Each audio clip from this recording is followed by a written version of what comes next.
Pendampingan di persidangan yang dilakukan LPSK adalah untuk membangun kepercayaan diri dan keberanian bagi saksi dan korban agar dapat memberikan keterangan dalam membantu proses peradilan. Program perlindungan pada umumnya menekankan pada pengamanan bagi saksi dan korban yang memiliki resiko tinggi seperti tindak pidana terorisme, korupsi, kejahatan terhadap perdagangan orang, dan perkara khusus bagi perempuan dan anak. Mereka juga beresiko untuk dilaporkan balik atas tuduhan keterangan palsu, perbuatan tidak menyenangkan, maupun pencemaran nama baik. Pada 2021, pemenuhan hak prosedural bagi saksi dan korban menempati urutan pertama sebagai layanan tertinggi yang diberikan LPSK kepada masyarakat, yaitu untuk saksi dan korban. Dengan 1.337 program layanan perlindungan. Layanan tertinggi ini diberikan kepada korban tindak pidana kekerasan seksual, yaitu 500 orang terlindung. Dengan 74%-nya, statusnya masih di bawah umur atau anak. Yang kedua, pada tindak pidana terorisme, yaitu 264 terlindung. Dan yang ketiga, itu pada tindak pidana perdagangan orang, 219 terlindung.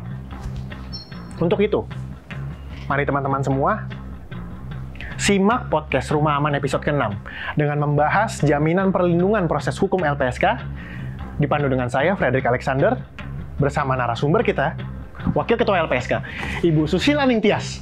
Soal bantuan nih, bantuan itu ada bantuan medis kepada korban, bantuan psikologis, dan psikososial.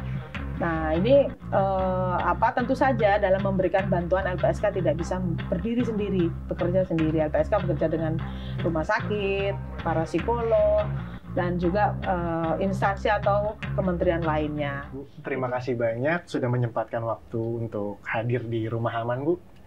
Ya. Oh iya, baru nih ya Rumah Amannya ya. Iya, Bu. Iya. Terima kasih loh, Bu ya. Iya. Nah, begini, Bu. Sebetulnya ada banyak hal yang ingin saya pertanyakan ke Ibu. Terlebih mengenai kedudukan saksi ini dalam peradilan pidana, Bu, di Indonesia. Karena sebagaimana saya dan teman-teman tahu, di Indonesia ini yang diperhatikan itu lebih ke hak-hak tersangka, terdakwa, sampai mereka mendapatkan upaya hukum menjadi terpidana. Lalu, kedudukan saksi dan korban ini di penegakan hukum Indonesia itu seperti apa, Bu? Iya. Dan siapa saja sih, Bu, yang punya hak ataupun mereka bisa mengajukan ke LPSK begitu? Iya, jadi memang dulu ya orientasi terkait dengan perlindungan itu lebih kepada tersangka, terdakwa gitu ya. Hak-hak mereka lah yang diorientasikan. Itu terlihat juga di dalam pengaturan dalam KUHP kita gitu ya. Nah, memang ada beberapa pasal di dalam KUHP itu yang mengatur soal hak-hak saksi gitu ya. Misalnya hak saksi untuk tidak ditekan, terus kemudian korban untuk mengajukan ini kan dapat mengajukan penggabungan perkara untuk ganti kerugiannya gitu ya.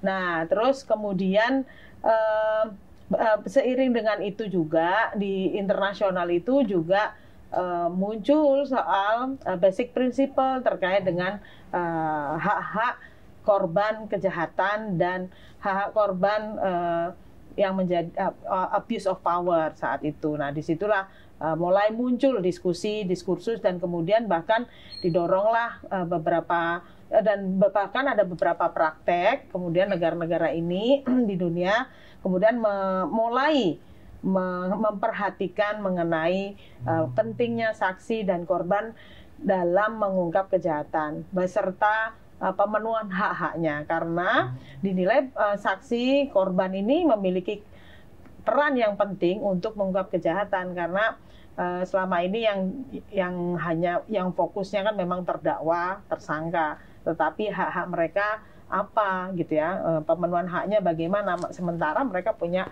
peran besar untuk mengungkap kejahatan. Nah, di Indonesia sendiri soal perlindungan saksi dan korban ini dulu disuarakan oleh teman-teman aktivis Koalisi Perlindungan Saksi dan Korban di Indonesia, dan juga di situ isinya nggak hanya aktivis tapi juga banyak praktisi-praktisi hukum yang concern terkait dengan betapa pentingnya peran saksi dan korban untuk mengungkap kejahatan. Nah, didoronglah pada saat itu untuk adanya Undang-Undang Perlindungan Saksi dan Korban. Yang seiring dengan itu sebelumnya juga ada TAP MPR ya, yang menyebutkan soal kepentingan untuk urgensi untuk dibuatnya perlindungan saksi dan korban, dibuatnya program perlindungan saksi dan korban dan undang-undangnya gitu ya. Nah, pada saat itu ada beberapa kasus yang saksi-saksinya itu terancam, yang tidak kemudian akhirnya tidak dapat terungkaplah kasus itu. Ada kasus korupsi, KDRT dan pelanggaran HAM yang berat pada saat itu. Nah, setelah itu akhirnya didoronglah Undang-Undang 13 tahun 2006 ini tentang perlindungan saksi dan korban. Dari situ mulai ada kemudian dibangun sebuah program ya untuk memberikan perlindungan kepada saksi dan korban kejahatan. Nah, tadi disampaikan siapa saja sih yang bisa dilindungi ya. Kalau di dalam Undang-Undang 13 2006 tentang perlindungan saksi dan korban memang hanya saksi dan korban. Tetapi kemudian muncul diskursus ya pada saat itu bahwa ada ahli, ada pelapor, yang ada juga saksi pelaku yang terakhir ya, yang kemudian menjadi perdebatan. Ini kalau mereka tidak dilindungi, maka kasus-kasus juga tidak akan terungkap. Sementara peran mereka itu besar untuk mengungkap kejahatan. Sehingga diubahlah Undang-Undang 13 2006 itu menjadi Undang-Undang 31 2014 yang di dalamnya sudah termuatlah tidak hanya saksi dan korban yang bisa dilindungi oleh LPSK, tetapi ada ahli, ada pelapor, dan ada saksi pelaku atau justice collaborator. Nah, siapa saja yang berhak? Nah, mereka subjek ini yang berhak atau bisa mengajukan ke LPSK untuk mendapatkan perlindungan. Nah, selain mereka ada juga pejabat yang berwenang, yang misalnya itu penyidik gitu ya, atau aparat penegak hukum misalnya JPU ya, jaksa penuntut umum, kalau dinilai memang ada kebutuhan untuk diberikan perlindungan atau pendamping atau kuasa hukumnya seperti itu. Begitu. Jadi yang awalnya kita bicara soal subjek yang bisa mengajukan hanya saksi dan korban, sekarang berkembang menjadi 5 begitu, Bu? Ya, betul sekali ya. Lalu untuk jenis perlindungannya, Bu, yang bisa diberikan oleh LPSK kepada para subjek hukum itu apa saja, Bu? Ya, kalau berdasarkan Undang-Undang 31 2014 ya, perlindungan itu maknanya ada 2. Jadi yang pertama adalah perlindungan itu sendiri, yang kedua adalah bantuan. Nah, perlindungan dan bantuan ini seiring sejalan. Bantuan itu kita berikan untuk korban, tapi ada juga saksi yang memang membutuhkan dalam kaitannya memang untuk menguatkan kesaksiannya ya. Ada yang membutuhkan bantuan psikologis misalnya. Nah, perlindungan itu ada perlindungan fisik, ya sangat fisik ya, bisa kita sediakan rumah aman nih, tulisannya nih rumah aman nih, ikon bener ya. Nah, ikonnya LPSK nih rumah aman. Yang kedua bisa juga diselenggarakan pengawalan pengamanan di persidangan atau pengawalan pengamanan selama 24 jam di rumah kediaman terlindung misalnya seperti itu. Nah, ada juga yang memang disediakan pada saat tidak hanya di persidangan tapi juga pada saat pemeriksaan misalnya harus didampingi secara fisik gitu ya, harus diamankan secara fisik. Nah, itu secara fisik. Yang kedua ada juga pemenuhan hak prosedural. Pemenuhan hak prosedural ini sebenarnya lebih kepada pemenuhan hak-hak saksi dan korban, ahli, pelapor, dan saksi pelaku dalam kaitannya dengan proses peradilan pidana yang berjalan, gitu ya. Misalnya hak untuk mendapatkan penerjemah, misalnya itu kan seringkali ada beberapa saksi atau korban yang tidak bisa berbahasa Indonesia, entah itu karena dia berbahasa asing atau bahkan bahasa lokal yang yaitu bisa difasilitasi misalnya seperti itu. Misalnya juga hak dalam hal ini ya bisa jadi misalnya hak untuk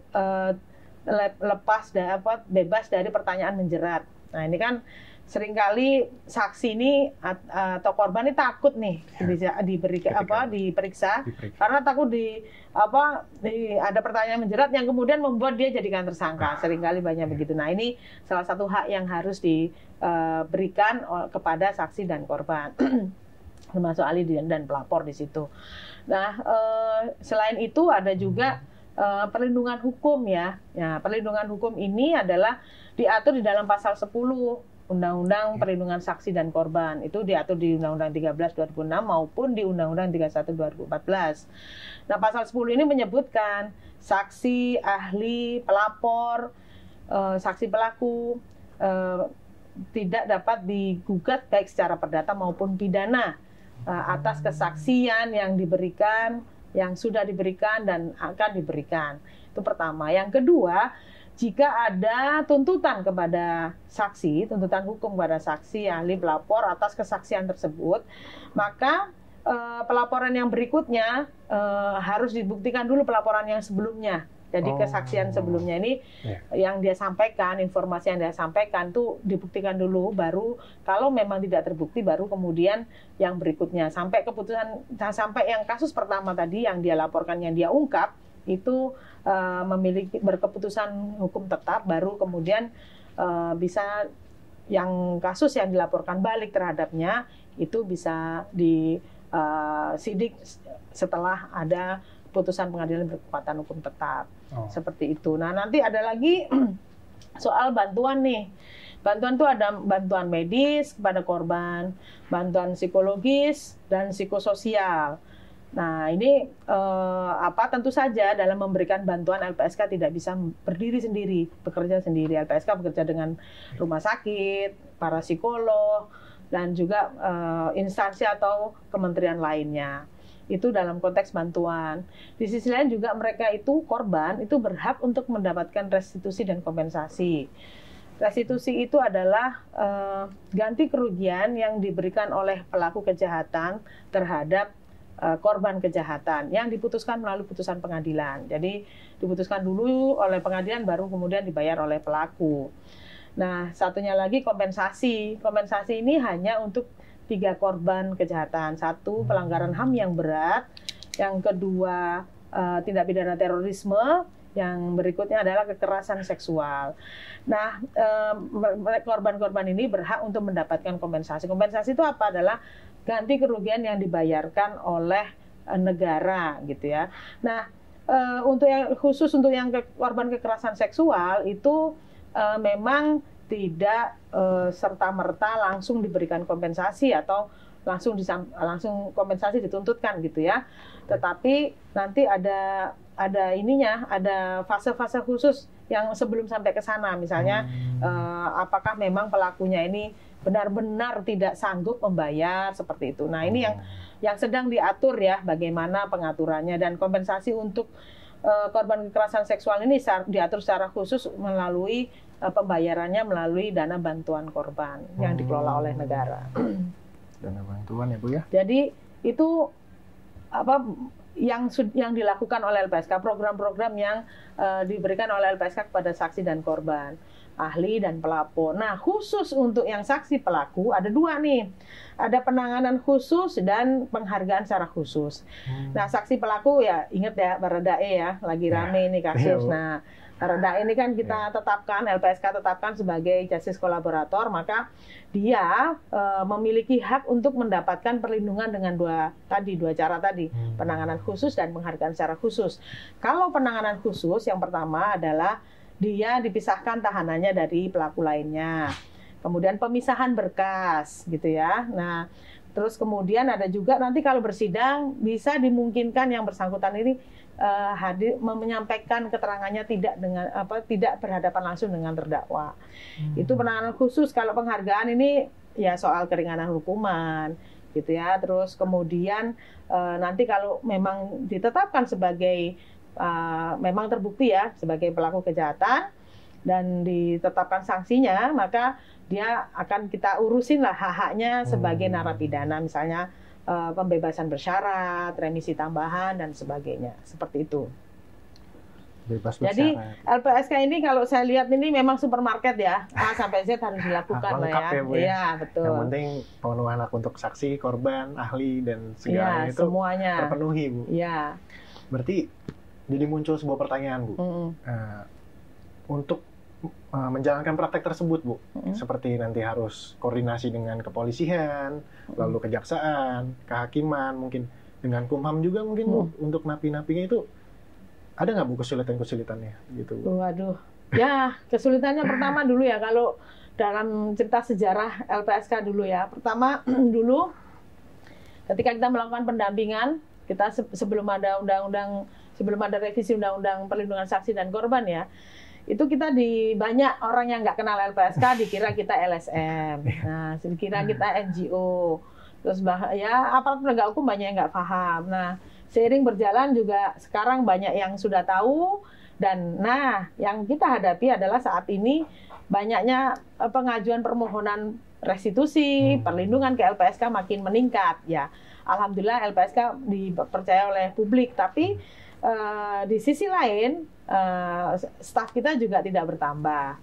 Lokasi tempat kantor LPSK juga tidak bertambah. Kita kan masih hanya memiliki kantor di Jakarta, terus kemudian ada 2 kantor wilayah ya yang ada di Sumatera Utara, di Medan dan Yogyakarta. Nah ini tentu saja tidak bisa mengcover karena geografi Indonesia sendiri secara umum juga besar, luas sekali dan susah ya, dan ini bisa menjadi salah satu yang selama ini menjadi salah satu tantangan bagi LPSK gitu ya. Bagaimana kemudian memberikan perlindungan kepada saksi dan korban itu dari Sabang sampai Merauke gitu ya. Jadi betapa besarnya luasnya jangkauan wilayah kerja LPSK yang itu saat ini agak susah dengan kondisi staf yang masih belum banyak orang, dan yang terlatih juga mungkin terbatas, tidak semuanya terlatih untuk melakukan perlindungan dan pendampingan dan memberikan bantuan kepada para saksi, korban, ahli, dan pelapor serta saksi pelaku seperti itu. Jadi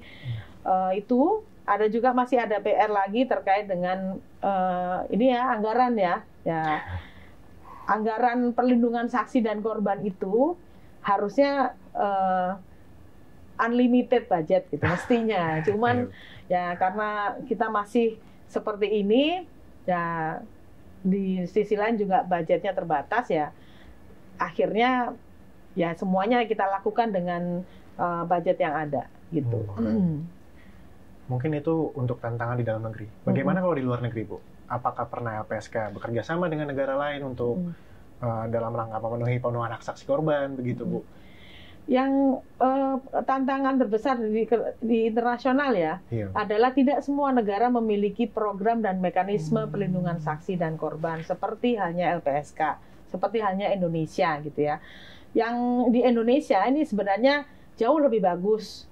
Mungkin paling bagus lah mekanismenya, terus kemudian peraturan perundang-undangannya, bahkan lembaganya ya di tingkat ASEAN gitu ya, di negara-negara ASEAN. Kenapa saya bilang begitu? Karena begini, kita itu punya pengalaman sebenarnya, Dek. Kita tahun 2015-2016 kalau nggak salah itu kita melakukan perlindungan untuk korban TPPO Benjina, tindak pidana perdagangan orang di Benjina ya, di Maluku.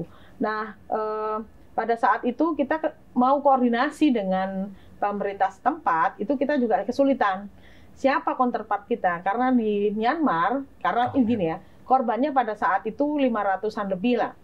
Sebagian besar itu adalah warga negara Myanmar. Dan mereka semua sudah dipulangkan. Tapi ada juga sebagian kecil yang korbannya adalah orang-orang Kamboja. Nah, pada kasus itu, para korbannya ini diidentifikasi di paspornya ini kan paspor palsu ya.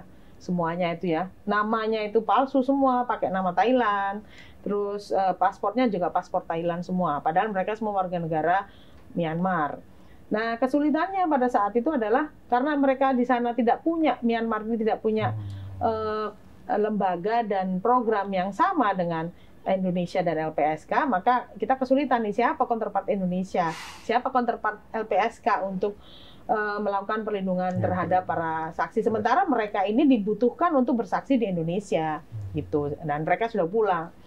Nah, akhirnya kita komunikasi dengan kepolisian. Nah, agak susah lah, mereka harus pada saat itu minta supaya ada diaplikasikan lah, diimplementasikan MLA. Sementara kalau MLA kan agak panjang dan LPSK bukan pihak untuk MLA ini. Nah, berkaitan dengan itu kemudian kepolisian Myanmar juga masih ngotot awalnya ya. Kita minta bantuan lah dari lembaga internasional untuk nge-push dan melobi supaya tidak usah pakai mekanisme MLE karena akan lama, sementara waktu yang dibutuhkan untuk kesaksian tuh udah di depan mata gitu ya, nggak lama lagi. Jadi akhirnya dengan segala macam cara kita lakukan itu gitu. Jadi tapi itu sebagai salah satu pengalaman yang bagus ya bagi LPSK ya, bagaimana kemudian LPSK memberikan perlindungan cross border ya, lintas negara ya, terkait dengan kasus tindak pidana perdagangan orang ini. Kita juga beberapa kali misal pernah waktu itu ada satu korban TPPO perdagangan orang di Hong Kong ya. Nah, itu kita dimintain untuk menghadirkan misalnya. Jadi ternyata di sana kalau di Hong Kong perlindungan saksi itu dilakukan oleh kepolisian ya. Nah, kepolisian Hong Kong kirim surat ke Indonesia, ke LPSK pada saat itu meminta supaya salah satu korban ini bisa dihadirkan ke Hong Kong untuk bersaksi dan LPSK diminta untuk mendampingi. Jadi kepercayaan lembaga internasional, institusi internasional di negara lain itu sangat tinggi kepada LPSK karena kiprah LPSK ini ternyata sudah dinilai di kancah internasional. Meskipun ya memang kita masih banyak keterbatasan ya dibanding mereka, tapi LPSK ini dari tahun 2008 berdiri sampai sekarang ini selalu memperbaiki diri dan berusaha semaksimal mungkin untuk melakukan perlindungan yang lebih maksimal lah gitu. Sangat menarik ya Bu ya. Dari segala apa yang sudah Ibu ceritakan ya, ilmu-ilmu ini sebetulnya menurut saya seharusnya banyak yang mendapat informasi ini Bu, begitu Bu. Makanya dari tim Rumah Aman mengundang Ibu untuk memberikan pengetahuan hal-hal seperti ini Bu, karena seharusnya masyarakat harus berbangga hati. Di Indonesia ini kan punya lembaga yang untuk melindungi saksi dan korban, bahkan di ASEAN pun kita menjadi salah satu pelopornya begitu ya Bu? Iya, betul sekali ya. Sangat luar biasa Bu. Iya. Sebetulnya saya masih ingin banyak berbincang dengan Ibu, tapi mungkin karena ya keterbatasan waktu, ada satu pertanyaan Bu, terakhir dari saya. Apa sih Bu harapan Ibu untuk LPSK ke depannya Bu? Begitu. Waduh, berat nih ya. Pertanyaannya sih mudah, tapi jawabannya berat. Yang pertama, LPSK sih ini ya, saya berharap terus berbenah diri, jangan cepat berpuas hati ya. Sekarang ini banyak orang sudah kenal LPSK, dan tetapi saya juga masih menemui banyak juga yang belum paham. Taunya LPSK melindungi Baradae saja, tetapi ternyata banyak masyarakat itu yang belum tahu LPSK memberikan bantuan loh kepada korban. Nah ini yang tetap disuarakan. Yang kedua juga saat ini kan LPSK itu ini ya, saya kepinginnya LPSK ini kan saat ini sedang melaunching atau mengimplementasikan sebuah program baru, program perlindungan saksi dan korban berbasis komunitas, sahabat saksi dan korban. Harapannya sih dengan program ini banyak melibatkan publik ya, lebih luas untuk membantu LPSK memberikan perlindungan kepada saksi dan korban. Jadi meskipun LPSK terbatas staf, tenaga gitu ya, terus lokasi juga terbatas, tapi kalau kita punya teman di mana-mana, sebenarnya kita sudah punya teman sebelumnya, tetapi kita harus saya pinginnya ini lebih luas gitu ya, yang bisa membantu pekerjaan LPSK itu. Nah, ini yang saya pikir menjadi peluang bagi LPSK untuk menjawab tantangan-tantangan tadi. Nah, ini yang perlu juga istilahnya ya, perlu menjadi perhatian atau fokus bagi LPSK untuk mengembangkan ini. Nah, yang berikutnya juga soal masih ada PR soal psikososial ya, bantuan psikososial LPSK, perubahan-perubahan bantuan psikososial LPSK, bantuan medis LPSK, dan bantuan terhadap psikologis. Harapannya ini ada perbaikan yang terus dilakukan supaya untuk menghindari tidak ada reviktimisasi. Masalahnya begini, mungkin kita tidak sadar ya, ketika kita memberikan bantuan kepada para korban misalnya, ternyata ada mekanisme yang kita jalankan atau memang karena kita kekurangan anggaran misalnya, itu malah justru menyulitkan korban, yang membuat korban juga akhirnya menjadi reviktimisasi ya, menjadi korban kembali. Nah ini yang kita hindari, dan saya pinginnya ini juga menjadi review bagi LPSK ke depannya untuk tetap melakukan perbaikan-perbaikan dalam sebuah mekanisme. Maksudnya jangan sampai karena masalah administrasi, masalah teknis, kemudian membuat para korban menjadi korban lagi gitu kan. Kita menghindari itulah, karena banyak cerita sebelumnya dari mekanisme yang lain yang sudah berjalan misalnya, itu kemudian membuat mereka bermasalah lagi, jadi menjadi korban kembali dan sebagainya. Itu yang kita hindari, dan ini ya menjadi fokus juga bagi LPSK. Yang berikutnya soal kerjasama internasional. LPSK ini sudah dikenal bahwa LPSK di tingkat ASEAN sudah pernah menginisiasi untuk kerjasama dalam rangka perlindungan kepada saksi dan korban untuk kejahatan transnasional, transnational organized crime.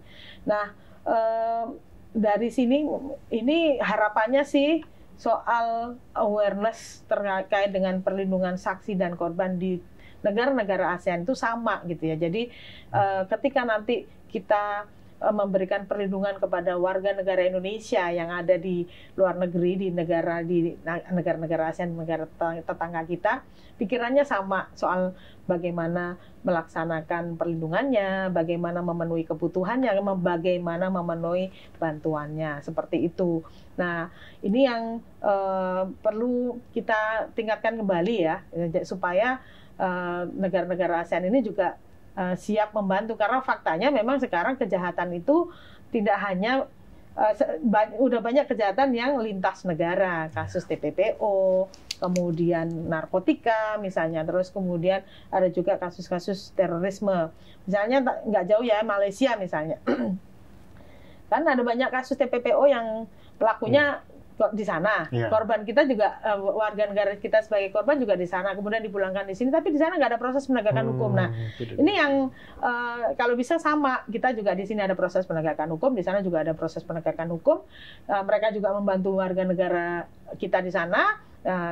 Sebaliknya kita bisa membantu warga negara di sini gitu ya, warga negara Malaysia yang di sini yang menjadi korban misalnya, seperti itu. Nah, ini yang sedang dibuka gitu ya, kita buka kerjasama bilateral dengan beberapa negara yang potensial banyak warga negara Indonesia di sana yang bisa saja suatu saat menjadi korban kejahatan. Nah, di sisi lain kan juga ada kewenangan LPSK dan untuk memberikan bantuan kepada warga negara Indonesia yang menjadi korban terorisme di luar negeri. Nah, ini kan menjadi mandat bagi LPSK untuk terus mengembangkan kerjasama internasionalnya dengan negara-negara lain, supaya warga negara Indonesia yang nanti berpotensi sebagai korban, yang ya ini pokoknya jangan sampai lah ya, nauzubillah min dzalik, mereka jangan sampai jadi korban, tapi kalau ada korban supaya hak mereka terpenuhi, seperti itu.